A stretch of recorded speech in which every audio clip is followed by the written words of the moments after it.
Merry Meet! So I wanted to talk a little bit about my Samhain this year. My camera keeps overheating, so I'm probably gonna keep it pretty short in this actual video and then continue on in like a blog post where I can type it up, because I have a limited amount of time that I can record this video and it's just overheating constantly. So this Samhain has been really like, I've got a huge polarity in my life right now of constantly like two major things going back and forth. So the first one has been not wanting to deal with death and loss and all of the things that is Samhain, because we recently had the loss a couple months ago that I still like am in denial of the fact that it's affecting me so much. I'm finally caving and gonna go see a counselor about it, but it's just been like, it's not supposed to affect me. Like, I'm fine, like it's sad, and then, you know, I'm there for who I need to be there for. And that's kind of how my family's always been, is that death is just, oh, that's sad, and you cry a little bit here and there, and then you move on. And the fact that I'm not able to do that is like, not okay. And I've had this really big push of like, you need to deal with it. You need to be confronting death and stop running away from this. And I don't like that.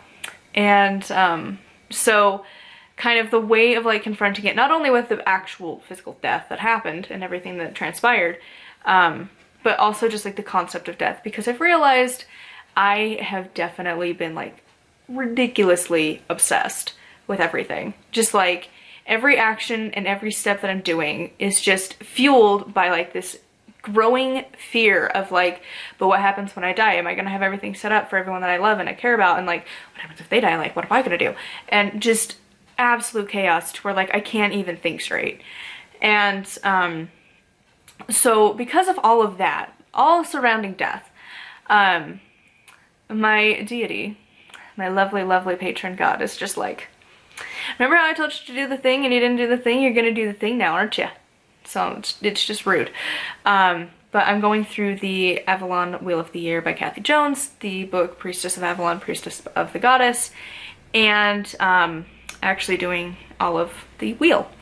And when I had done it before, it helped a lot to connect with all of them and do the things throughout the wheel. So granted, I'm not starting them on the specific dates, but doing all of the things that they say in the book over the next year is going to be huge. So that's kind of the witchy side of it. I did do a reading for the year and it was the Mummy and change. So needless to say, something is going to be changing. I feel like a lot, actually. So that's kind of like the one side where I've got all of that going on. And then on the other side, I've got career, which again, like, it shouldn't be that big of a deal. Everyone changes jobs. Like, your 20s is like the time of your life when you're constantly like, I don't know what I'm doing with my existence. Genuinely, like, we'll find out.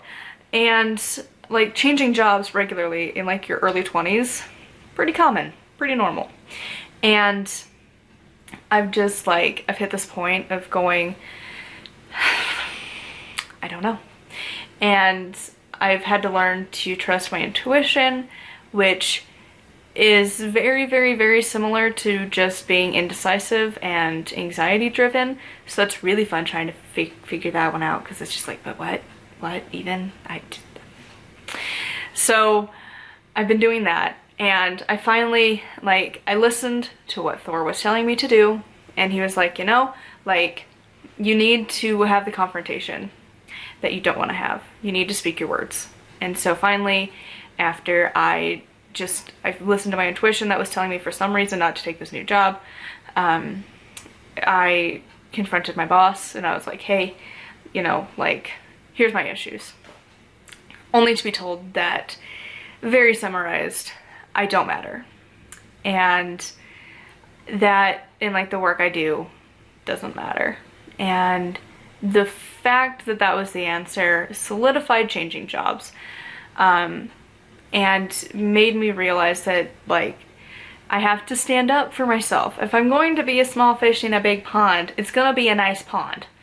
It's not gonna be one where you're like, just, you don't need to be at a job where you feel terrible about yourself and that you're never good enough. Because I've worked at jobs like that, and I've worked at jobs where I'm good. where I actually know what I'm doing. And they appreciate the work that I do. And sometimes it's not for great pay, but it matters, and what you're doing matters, and that your bosses and things appreciate what you do. And when that had been brought up before, it's just millennials being needy, basically. And it's like, I don't think so. I think people like to feel like they matter and have praise at what they do. If they're doing a good job, they want to know they're doing a good job. So anyways, it's dying. I will continue on the blog. Blessed be.